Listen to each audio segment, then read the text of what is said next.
We interrupt your regularly scheduled programming to bring you a breaking news report. Hello world, I'm coming to you live from Wentworth Correctional Center, where it's just been reported there is a riot in progress. The women of Wentworth have taken over the prison. Bridget and Vera ran through the smoky halls. There was water everywhere. The sprinklers were activated due to all of the fires. It was hard to see clearly through all the smoke and the water. The women were about to run down the stairs when Vera heard a voice. Gidge! Vera turned around and saw Frankie. Bridget, stop! It's Frankie! Bridget turned around and saw Frankie running towards her. A wave of relief rushed through her body. Bridget ran into Frankie's arms. They hugged each other as tight as they could. I'm sorry, Frankie. I'm so sorry. I know it wasn't your fault. Oh, I love you so much, Gidge. I promise I'll never be that stupid again. I never want to be without you, you know. Frankie and Bridget kissed as Vera looked on with tears in her eyes. I got the proof, Gidge. The freak. She told me everything. Sasha did set you up and I've got the proof. Babe, you did it. Ferguson told you the truth? Believe me, I was as shocked as you are. That's great news, but you two can celebrate later. You gotta get the fuck out of here. You guys go find the closest exit. I'm sure the riot police are here by now. They'll be outside the exits waiting for any of the women to come out. Well, come on then, let's go. You guys go ahead. I have to go look for Will. We'll go with you. No, you can't risk it. Freedom is yours, Bridget. Just go. She's right, Gidge. We've got to get the fuck out of here, now. I can't just leave you in here. I'll be fine. Now go. Hurry. Irina was running to the slot when she saw a group of prisoners running towards her. One of them threw something at her. Irina reached out to grab it instinctively, and to her surprise, it was a swipe card. She hauled ass even faster, and before she knew it, she was down at the slot. She used her swipe card to get in and was met by one of the guards. Oi! Stay right where you are. Give me that swipe card. Without even thinking, Irina rushed towards the guard and headbutted her in the face. Irina began viciously beating the guard. She punched and elbowed the screw in the face and then grabbed her by the head and snapped her neck.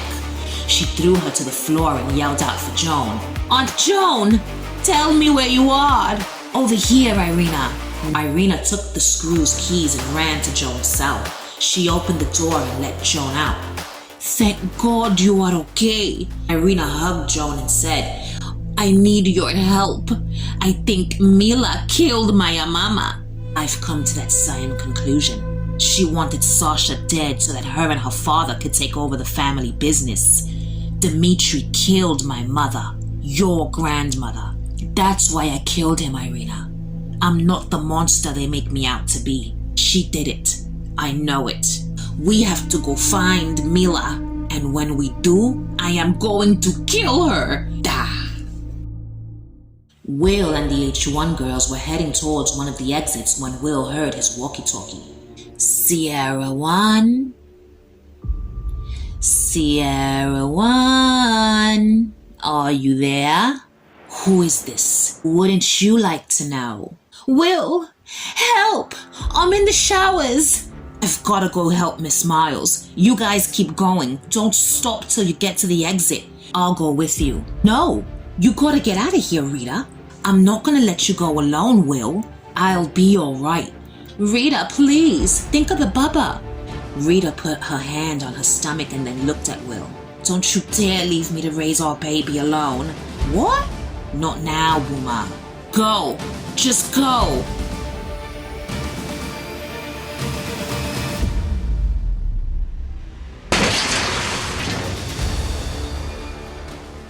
Mila ran through the halls towards H1. She was determined to find Rita and get her revenge once and for all.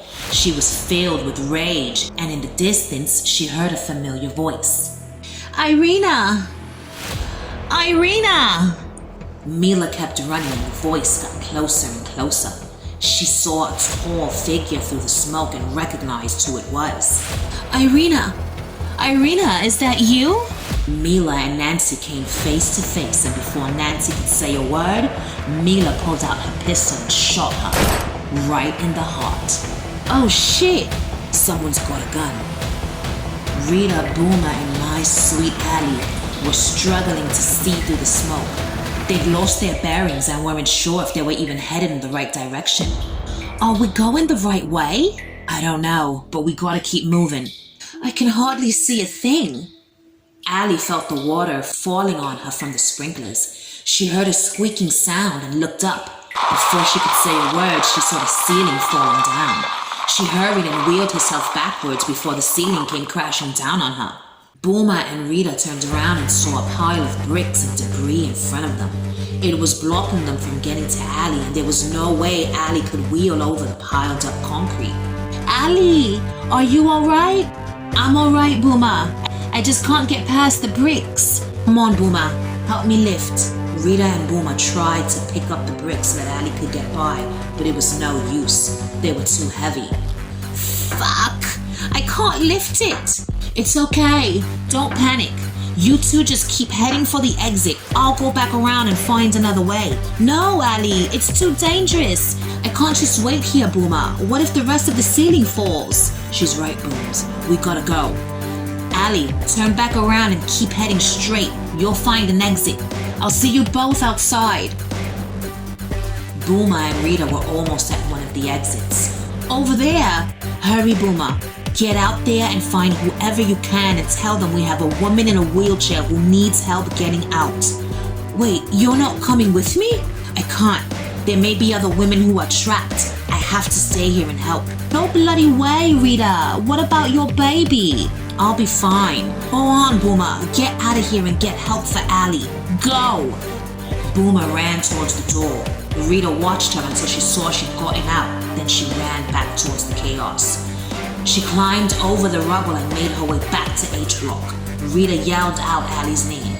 Allie! Allie! Can you hear me? I'm over here.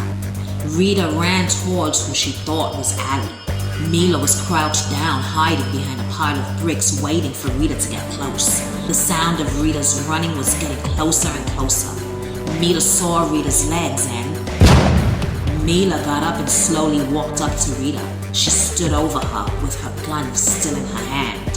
Surprise, Mila. You little bitch. You fucking shot me? Drago. She was my mother. And you beat her to death. Mila kicked Rita in the stomach. Why? Why did you kill her? She was going to kill my sister. I couldn't let that happen. Your mother deserved to die. Mila kicked Rita right in the face. Shut your fucking mouth, suka. Mila pointed the gun at Rita. You die tonight. Rita tried to get up, but she couldn't. She looked up at the gun and saw her life flash before her eyes. She was about to die. Her baby would die too. Ruby would be left all alone. She closed her eyes and accepted her fate, but instead of hearing a gunshot, she heard a scream. She opened her eyes and couldn't believe what the fuck she saw. It was Lou. Lou bashed Mila upside the head with a fire extinguisher. Mila fell to the floor.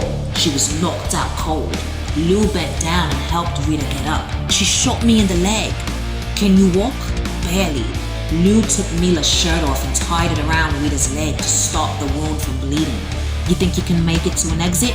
Yeah, good. Go. You're not coming with me? I gotta go find Michelle. Joan and Irina headed back to H9, hoping they'd find Mila in there, but she was gone. She is not here. Where could she be? Stay calm, Irina. We'll find her. The two of them ran back out into the halls. Irina yelled out Mila's name. Mila! You fucking suka! I am coming for you! Joan and Irina continued down the smoky, wet halls, and there she was. It took Irina a second for her eyes to focus on what she was seeing, but once they did, she was horrified by what she saw. No! No! It was Nancy, her lifeless body lying on the wet floor. Her blood flowed along with the water underneath her. My love! Who did this this to you? Joan bent down to check Nancy's pulse. She's gone, Irina. No. Out in the halls, in the midst of all the chaos, Paula was on the hunt for Vera and Will. And right when she was about to get frustrated, she spotted them. Oi! Vera and Will turned around. Will saw Paula with her gun pointed right at Vera, and he pushed Vera aside just as Paula fired her weapon. The bullet hit Will in the shoulder. He grabbed his arm and ran towards Vera. Run, Vera! Run! Vera and Will turned the corner as fast as they could. Paula ran after them, but by the time she turned the corner, she didn't see them anywhere. Come out, wherever yous are. Will and Vera were hiding in the chemicals cupboard. Vera locked the door from inside and prayed Paula wouldn't find them. What the fuck is going on?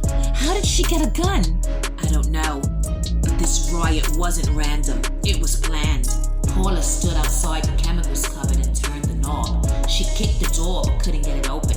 She turned and kept on walking down the hall looking for them, but instead, she was met by the last person she expected to see, Michelle. Well. Oh, for fuck's sake, not you again. Yeah, bitch, you wasn't expecting to see me, were you? Prepárate, pendeja, cause I'm gonna beat the shit out of your punk ass. Paula put her gun away and squared up. Michelle swung on Paula and caught her right in the nose. Blood poured from Paula's nose. She punched Michelle in the stomach as hard as she could, but it didn't faze Michelle at all. Michelle grabbed Paula by the shoulders and slammed her into the wall. She kneed her in the stomach. Paula doubled over in pain, but Michelle didn't give a fuck. Over and over, she swung at Paula, punching her in the face with everything she had. She gave her a left hook to the jaw, then a right hook to the ribs. She grabbed Paula again and threw her to the ground. Michelle jumped on top of Paula and began wailing down on her without mercy.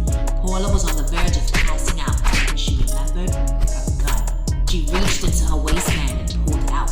Michelle put her hands around Paula's neck and began squeezing the life out of her. Paula could feel herself fading away, and with all the strength she could muster, she lifted the gun and pulled the trigger. Michelle flew back with the force of the blow. She grabbed her arm and screamed out in pain.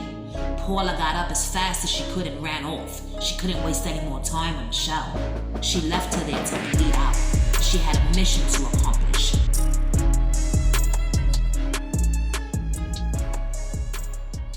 Frankie and Bridget were making their way through the smoke looking for a way out when Bridget spotted blood on the floor. Frankie, look. Oh shit, it's blood. It looks like someone was dragged down the hall. We gotta get the fuck out of here, Gidge. We can't just leave them. What if it's one of the H1 girls? Frankie and Bridget took off following the trail of blood. They turned the corner and there she was, slowly dragging her almost lifeless body towards one of the exits. It's Erica! To Frankie's surprise, Bridget ran towards her. She turned her over and saw that her wrists had been cut. Frankie, help me. Her wrists, they've been cut. Erica, it's Frankie. Look at me. You're gonna be okay. Bridget ripped pieces of Erica's shirt off and then wrapped them around her wrists. Erica looked white as a ghost. She opened her eyes and saw Bridget standing over her. I'm sorry. Don't talk. Save your energy.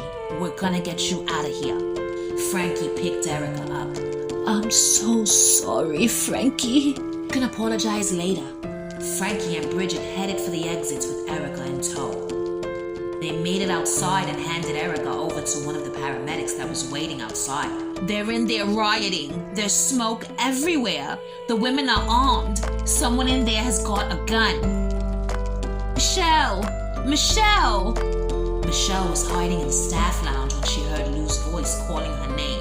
Oh my god, I'm fucking hallucinating? Lou? Is that you? Lou, I'm in here.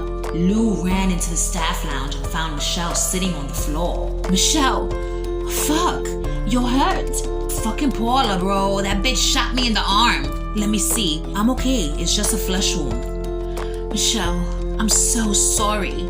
No, I'm the one who's sorry. I didn't mean it, Lou. You gotta believe me. It wasn't your fault. I can see that now. I'm so sorry I hit you. I love you, Lou. I love you too, babe. Lou took Michelle's face in her hands and kissed her. Michelle melted into Lou's lips. When they were done, Michelle looked at Lou and said, You thinking what I'm thinking? We gotta get the fuck out of here, now. Joan and Irina spotted Mila through the smoke. Irina walked over to her. Mila! Mila turned around and saw Irina. If you were smart, you'd walk away. Now. Niet. I am not going anywhere until you tell me the truth. Did you kill my mama? Da. I killed her. Your mama was the devil. I stabbed her to death and left her to die alone in that filthy shower like the pig that she was. May she rot in hell. And as for your whore, Nancy, the one you love so much, I killed her too. Joan came out from the shadows and let herself be seen. Irina and Joan stood face to face with Mila. Joan saw the fear in Mila's eyes, and in a split second, Mila pulled out one of her guns. But before she could shoot, Ferguson had already lunged towards her hands. She grabbed the gun and flung it down the corridor. Mila looked at Joan in shock. Next thing she knew, Irina punched her square in the mouth. Irina and Mila began fighting, hit to hit, blow for blow. The two of them fighting to death as Joan stood back watching. They kicked and punched each other. Blood spattered everywhere. Irina held her cousin in a chokehold. Mila struggled to breathe, and then she remembered she had another pistol stashed in her socks. She reached down to grab the pistol. Irina saw her reaching for the gun and she tried to take it from her. The girls began struggling for possession of the gun. Both of them were on the ground at this point. Mila had her finger on the trigger and pulled it. The shot fired straight up into the ceiling. Irina used all the strength she had left and took hold of the gun. She stood up as fast as she can and pointed the gun at Mila. No, cousin. Do not do it. Mila was on her knees, begging for her life. Irina looked down at her and remembered a time when they were little girls swimming in their pool. She loved her cousin with all her heart, but she had betrayed her family. Please, Irina, please do not kill me. Yati bialu blue, Mila. Irina shot Mila right in between the eyes. Mila's body fell back onto her own legs. She lay there in the most unnatural-looking position. Irina stood there with tears in her eyes as the freak came from behind her. Joan kneeled down next to Mila and caressed her face before growling with rage and then gouging out both of Mila's eyes. Will and Vera made their way to the showers. They ran inside and saw Miss Miles tied up to one of the trash bins. Her face was bruised and bloody. Her clothes were ripped and she was soaking wet. The women had gagged her using a pair of one of their bloody underwear. Vera and Will rushed over to her. Will began untying her as Vera took the dirty underwear out of her mouth. Those crazy bitches. I'm not gonna let them get away with this. Never mind that. The riot police will handle the women. We just have to get out of here. One of the women has a gun. I know. I heard the shots. Do you know who it is? It's Paula. Come on, let's go. Will, Vera, and Linda made their way past the phone queues. They were about to run down the stairs when they were all stopped dead in their tracks. Paula was coming up the stairs, pointing her pistol at them. Hands up where I can see them. All of you, hurry up. 3 of them held their hands up in the air. Paula made it to the top of the staircase. She circled around them with her gun still pointed at them. You crazy bitch. Shut the fuck up. What do you want? Your life. Paula looked at Vera and said, and yours too. Daddy's orders. Daddy's orders. Derek Channing. Remember him? Channing's your father? Bingo. And you pieces of shit ruined his fucking life. He killed an innocent woman. He ruined his own life. Be that as it may, he still wants you two dead. And I would do anything to make my father happy. So if killing you is what he wants, then kill you I must. Paula pointed her gun at Will and said, It's a pity, really. I hate to have to kill such a handsome man. Allie rammed into Paula's legs with her wheelchair, knocking Paula off of her feet. As Paula fell to the ground, she turned around and started shooting wildly. When she fell, her gun flew out of her hand. Will grabbed Paula's arms and held them behind her back as Vera kicked the gun away. Linda, do you have any restraints? Here, use my belt. Will took Linda's belt and tied up Paula's hands. Get the fuck off of me! I have to kill you! He'll never forgive me if I don't fucking kill you! Linda, get her out of here! Will! Will looked over at Vera and saw Allie slumped over in her wheelchair. Will, she's been shot! Help me get her out of the chair! Will picked Allie up and laid her on the floor. Allie, can you hear me? Allie's face was bloody and dusty from all the smoke and debris. Her eyes were open, but she stared past Will. Hang on, Allie. You're gonna be okay. It's okay, Mr. Jackson. I'm okay. Just breathe, Allie. Vera, go get some help. Vera ran off towards an exit to try and get help, and as Vera was leaving, Rita came running up the stairs and saw Will on the floor next to Allie. Will? Oh my God, what's happened? She's been shot. Vera's gone to get help. Rita sat on the floor next to Allie and held her hand. Allie, just hold on. Help is coming. All you have to do is hold on. I can see her. Look at me, Allie. Look at me. Allie looked up towards the light and whispered, B. Rita checked Allie's pulse, then looked at Will and shook her head. Allie was gone.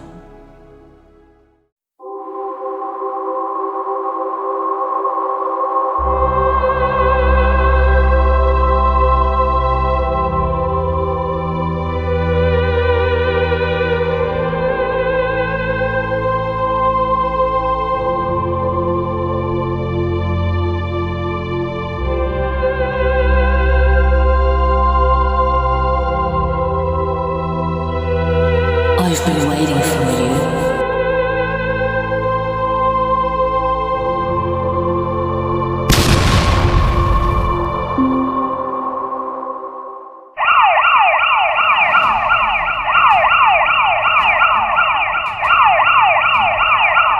Elsie sat in her car watching what was happening.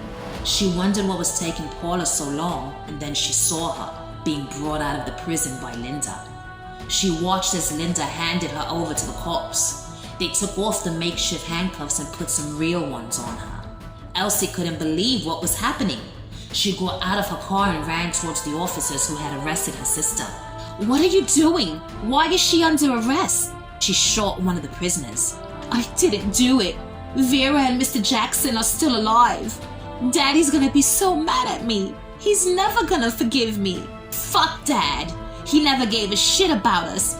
It was our father. He made us do this. We started the riots because our father made us. Who's your father? Derek Channing. He was the mastermind behind all of this. Turn around and put your hands behind your back.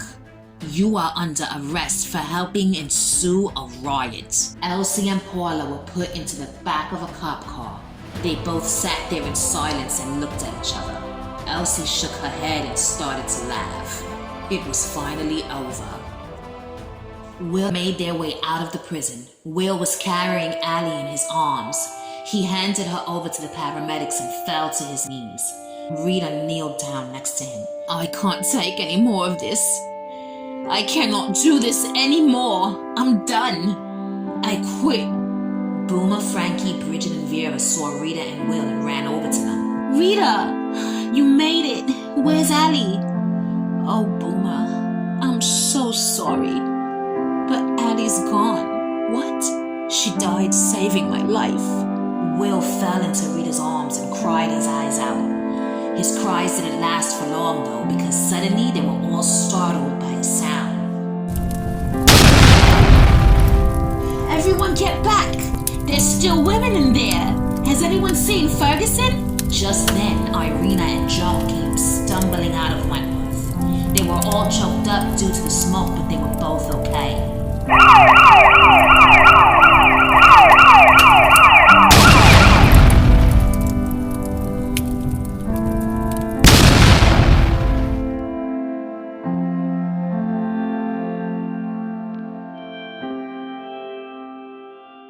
I stand here in front of what's left of Wentworth Correctional Center.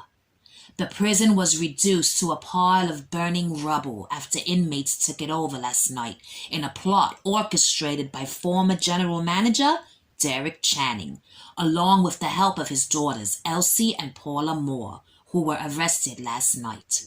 Charges are being brought against all three of them. There were several casualties. Among them was the infamous Lou Kelly and a wheelchair-bound inmate, Ali Novak. The surviving prisoners are all being transferred to Blackmore Correctional Center, where they will stay until they can be placed in other detention centers based on their classification. That's all we know for now, but make sure you stay tuned for any future updates. This is Maria Fernandez Guadalupe del Toro reporting live for the last time from Wentworth.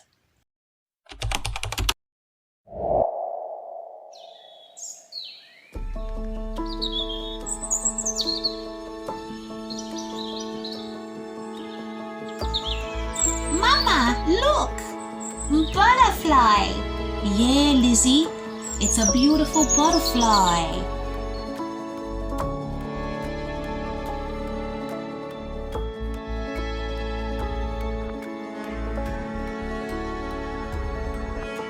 Bennett, you've got a visitor.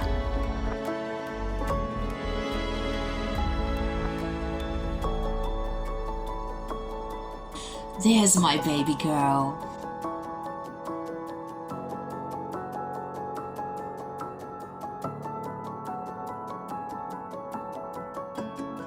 There she is. Say hi to Mummy. How's my precious little boy? Did you miss me? I sure did. I was talking to Blair.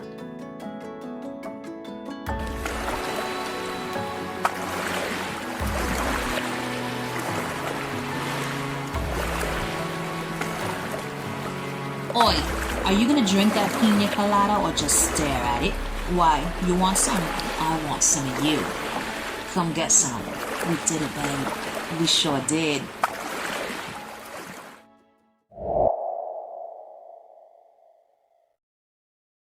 Did you hear what the top dog did to Lainey? She cut her nipples off and made earrings out of them. Her niece was wearing them for a whole week before they began to rot. They're both batshit fucking crazy. Keep it moving, ladies. No congregating. Oh, come on, Officer Davis. We were just talking. Move your asses, or I'll slot yous all. Leave them be. Officer Davis turned and saw Joan, and right behind her was Irina. There you are. It's time for your court hearing. The two of you, come with me. Officer Davis escorted Joan and Irina over to the strip search area. Your clothes are here. Get changed. Joan and Irina changed into their civilian clothes and were escorted to the transport bus that would take them to the courts. Inside the bus, there was another inmate already in her seat. Who the fuck are you? I've got a hearing today. Why are you so surprised? I wasn't aware there'd be a third prisoner on the bus. Officer Davis sat Joan and Irina in the seats behind the inmate. As they sat, he slipped Joan a key. He made his way to the driver's seat and turned on the engine. Keep your mouths shut and stay in your seats, ladies. I don't want to hear a peep from any of you. About 15 minutes into their drive, Joan pulled out the key that he gave her and unlocked her handcuffs. Then she unlocked Irina's. They looked at one another, and before Irina could blink, Joan lunged toward the inmate in front of her and snapped her neck. The woman slumped over in her seat. Officer Davis pulled the bus over and ran to the back. Come on, my husband should be here any second with the van. Has the money been transferred to my account? I promised you it would be. Go on, check for yourself. Officer Davis gave Joan his back and pulled out his phone to check if Joan had indeed transferred the money she'd promised him if he helped her and Irina escape. To his surprise, it wasn't there. It's not here. Joan hit Craig in the head over and over with the edge of her handcuffs until his head burst open. He reached out and grabbed her by the throat, but it was no use. Irina took his baton and shoved it in his ears. His body began convulsing, and then he just stopped moving and fell to the floor. Joan and Irina saw the van pulling up. They ran off the bus and towards the van. Ladies, hurry! The women hopped into the van. Where's Craig? Pete turned around and all he saw was Irina's head coming straight towards him. She headbutted the shit out of him and then threw him out of the van. Joan got into the driver's seat and put the van in reverse. Pete stood up and looked at the van. It was coming straight his way. Joan pressed down on the gas and drove. She ran right over Peter and then sped off. Oh! We did it! Aunt Joan, we did it!